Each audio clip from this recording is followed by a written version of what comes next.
Hello, good morning. मी नेहमीप्रमाणे तुमच्यासोबत हा नवीन व्हिडिओ असा शेअर करत आहे. या व्हिडिओमध्ये मी तुम्हाला सोप्या पद्धतीने लक्ष्मी पावले कशी काढायची हे सांगणार आहे. त्यासाठी हा व्हिडिओ तुम्ही नक्की शेवटपर्यंत बघा आणि हा व्हिडिओ आवडला असल्यास या चॅनलला सबस्क्राईब करा आणि व्हिडिओला लाईक करा. बघू शकता, अगदी सोपी पद्धत वापरून आपण लक्ष्मी पावले काढू शकतो. रोज नवीन लक्ष्मी पाऊल आपण आपल्या दारासमोर काढू शकतो. खूप सोपी पद्धत आहे, तुम्ही नक्की यूज करा.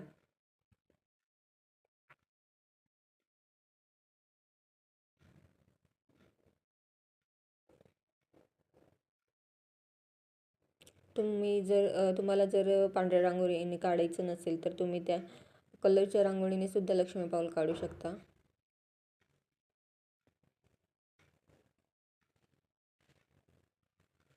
खूप छान अशी सिंपल नाजूक अशी लक्ष्मी पावले आज मी काढलेली आहेत, पाहू शकता तुम्ही. नक्की तुम्ही ही ट्रिक यूज करा.